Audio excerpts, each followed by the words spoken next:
Bonjour à tous, c'est toujours un plaisir de vous retrouver sur votre chaîne Carnac TV. Aujourd'hui, je retrouve un visage qui n'est pas inconnu de la chaîne, c'est Jean-François Brizoal. Bonjour Jean-François. Bonjour Jean. Ça va bien? Très bien. Alors aujourd'hui, tu nous proposes... Eh bien, on retourne à la découverte de nos mégalithes, mais cette fois-ci sous un angle un peu différent. On a choisi de parler du mégalithisme insolite de Carnac. Donc nous allons visiter une dizaine de sites, connus ou moins connus. Et sur chacun de ces sites, on aura l'occasion de donner une information, une anecdote plus ou moins sérieuse qui vous feront voir le mégalithisme sous un angle un peu différent. Les mégalithes insolites, c'est le thème du jour sur Carnac TV. On te suit Jean-François.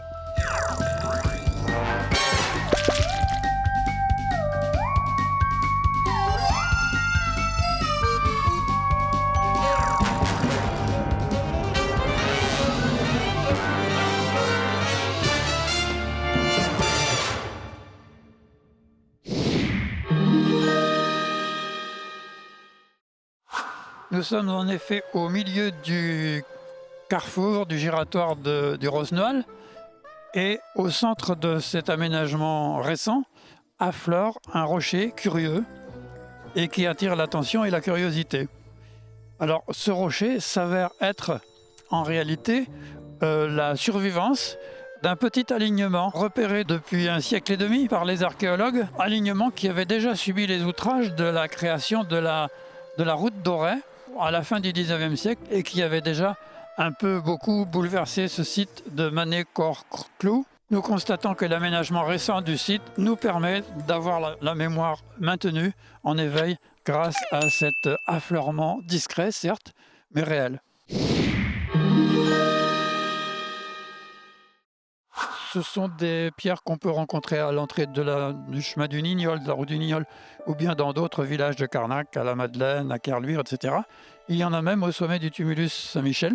Il ne s'agit donc pas du tout de pierres néolithiques, mais de stèles de l'âge du fer, c'est-à-dire de la période gauloise. Donc on va situer ça vers moins 500 environ. Enfin, on imagine qu'elles étaient proches de sépultures. Elles ont souvent été regroupées à proximité des chapelles, par exemple près des chapelles de Plémel ou bien près de l'église de Plournel, par exemple. Alors, nous sommes en présence de la croix de Kerluire, dite aussi croix blanche. Cette croix est l'un des plus anciens témoignages de christianisation de la région. Il ne s'agit donc en aucun cas d'un mégalith, mais il est possible, ou probable même, que cette croix a été taillée dans un menhir. Les alignements sont tout proches. Un dolmen, un menhir derrière nous aussi, dans le village de Kerluire, peuvent être source de matières premières. Et on peut considérer qu'il s'agit là d'un exemple de réemploi d'un menhir en qualité de matière première pour réaliser cette croix chrétienne du milieu du Moyen-Âge. Alors nous sommes cette fois rue de Courdiac et ce monument, Cruz-Moquen, a beaucoup à nous dire. Un des principaux points hauts de la périphérie de Carnac, du bourg, et répond un peu au tumulus Saint-Michel qui se trouve là-bas à l'est-sud-est de ce monument.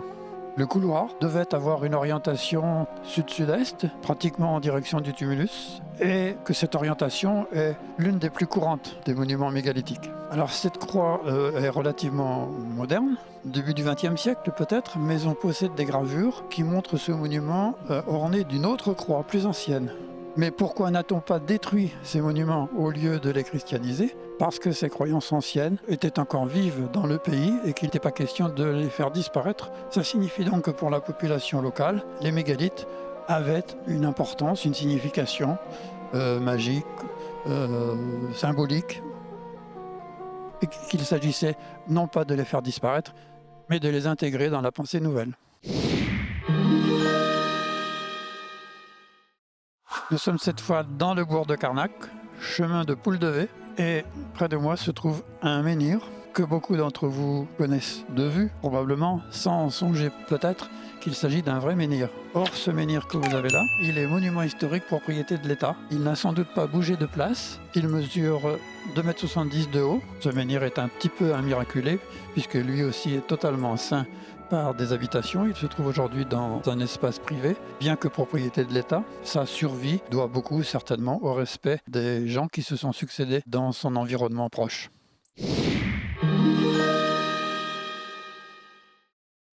Nous vous proposons maintenant la séquence la plus marginale de cet ensemble intitulé Mégalithes insolites, puisque nous sommes devant l'église de Carnac et que nous ne vous présentons pas de mégalithes sur cette image. Simplement, nous voulons évoquer un pan de l'histoire de cette église si riche et si belle et si diverse, avec cette couronne de pierre qui se trouve au-dessus de l'entrée nord de cette église. Cette couronne de pierre a été édifiée à la fin du XVIIIe siècle par un artisan pontivien et la légende dit qu'il a utilisé quelques menhirs pour façonner les pierres qui lui ont servi à construire cette couronne aujourd'hui emblématique de l'église de Carnac. Voilà, l'église Saint-Cornélie nous permet aussi d'évoquer le légendaire mégalithique, puisque la légende de Saint-Cornélie nous décrit Saint-Cornélie arrêtant les armées romaines et les pétrifiant. C'est l'une des explications légendaires attachées aux alignements de Carnac.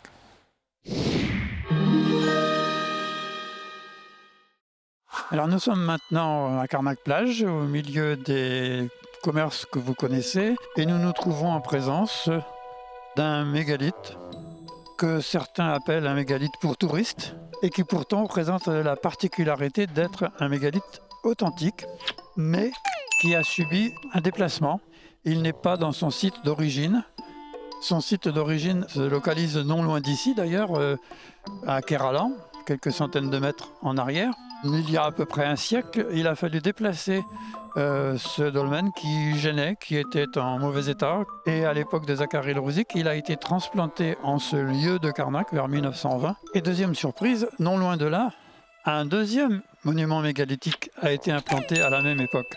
Il provient du village de Kerderf, sur la route à la sortie de Carnac en direction de Plournel. Cet endroit s'appelle aujourd'hui le square Le Blois et non plus le square d'Alsace comme autrefois. Ce monsieur Le Blois fait partie des donateurs du musée de Carnac. Ce square Le Blois est un des rares lieux de Carnac à posséder le nom d'une personne. Très peu d'autres exemples sur la commune, sinon derrière moi au fond l'avenue Milne et puis de façon beaucoup plus récente l'avenue d'Aposte devenue avenue Zacharie Le Rouzic, sauveur de ces monuments. La boucle est bouclée.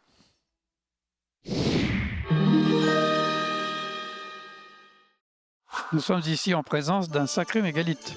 Et non seulement d'un sacré mégalithe, mais de deux mégalithes, puisqu'il y en a un très gros et un plus petit qui l'accompagne. Alors s'agit-il d'un véritable mégalithe ? Oui, évidemment, puisqu'il s'agit d'une grosse pierre. S'agit-il d'un mégalithe préhistorique ? C'est une autre histoire. Nous sommes ici aux confins de Carnac-Plage, non loin de la Croix des Émigrés. Et cette grosse pierre pourrait, pourquoi pas, provenir d'un site mégalithique authentique. Mais on n'en a aucune certitude, mais aucune preuve. C'est probablement d'ailleurs pas le cas concrètement ici. À l'énigme que nous nous posions, cette pierre n'est donc pas un monument mégalithique, mais est une stèle indicative du dolmen du Breno, qui correspond bien à l'idée qu'au XXe siècle, on a souvent dressé des pierres à titre d'information ou de commémoration. Cet exemple en est un parmi d'autres. Les gens qui ont dressé cette pierre, les copropriétaires du dolmen du Breno, savent-ils ou savaient-ils qu'à proximité de cet emplacement, de cet endroit, se trouve un authentique monument mégalithique ?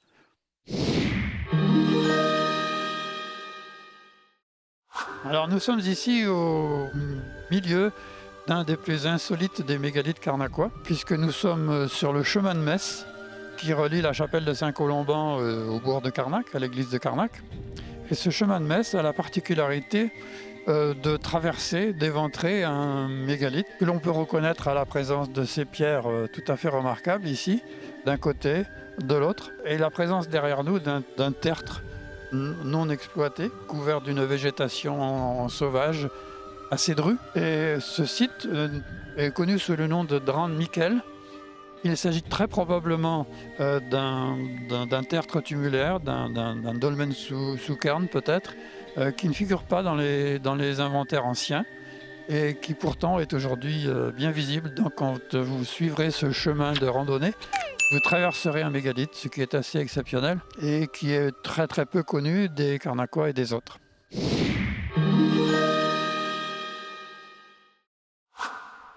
Toujours à la recherche des mégalithes insolites de Carnac, nous sommes maintenant sur la pointe, sur le promontoire de Carrec-Ségal, site qui se situe entre les plages de Légenèse et de Tibian.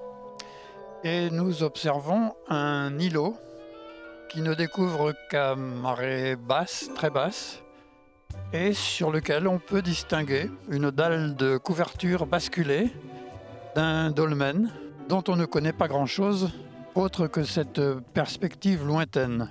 Voilà, alors se pose évidemment la question de la présence de ce dolmen à cet endroit-là, compte tenu que ce dolmen est submergé les 90% du temps. Le niveau de la mer a monté depuis la période néolithique, entre 8 et 12 mètres selon les spécialistes, et que peut-être sous la mer actuelle se trouvent des sites d'habitat et peut-être des champs cultivés à l'époque.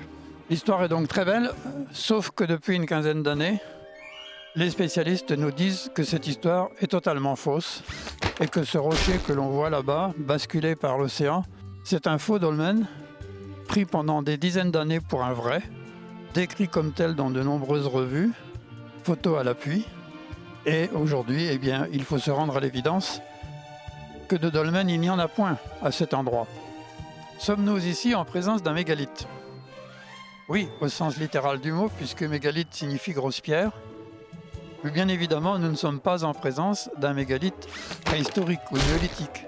Nous sommes en présence d'une stèle dressée au XXe siècle. Il s'agit de la stèle commémorative du débarquement des émigrés sur les plages carnacoises au XVIIIe siècle, après la Révolution. D'autres exemples me viennent à l'esprit, dans certains jardins, par exemple de Carnac ou d'ailleurs, mais également l'exemple le plus important ou le plus célèbre ou le plus volumineux de la région, c'est sans doute le monument aux morts de Quiberon, qui est un authentique menhir. Merci Jean-François de nous avoir accordé du temps pour nous partager à tous et à tous ceux qui regardent Carnac TV tes connaissances sur ce thème du jour qui était donc les mégalithes insolites. Eh bien écoute, le plaisir est partagé. C'est avec grand bonheur que j'ai fait cette petite pérégrination en votre compagnie. Et cela m'a permis moi-même de remettre à jour certaines connaissances qui avaient peut-être tendance à m'échapper ces derniers temps. Est-ce que tu auras d'autres sujets à nous partager prochainement sur la chaîne? Il faudra y penser, trouver le temps, c'est pas toujours facile pour un retraité. Mais il y a encore un grand nombre de mégalithes que vous ne connaissez pas et qui mériteraient peut-être une visite sur le territoire de Carnac. Des sites moins connus que d'autres et qui ont une histoire à raconter certainement. On va y penser. N'hésitez pas à nous laisser vos commentaires sur la thématique du jour ou celle que vous souhaiteriez voir apparaître sur notre chaîne. En tout cas, c'est un plaisir de vous retrouver comme à chaque fois. À très bientôt. Salut.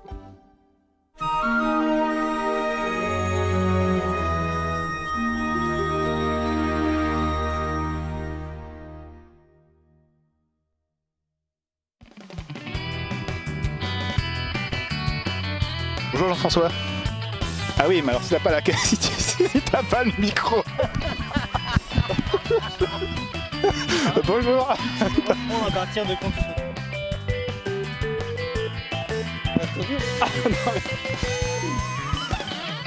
Vous me troublez. Je recommence. Faut pas faire les guignols comme ça devant moi parce que je me déconcentre facilement. Moi. Indispensable. Merci beaucoup.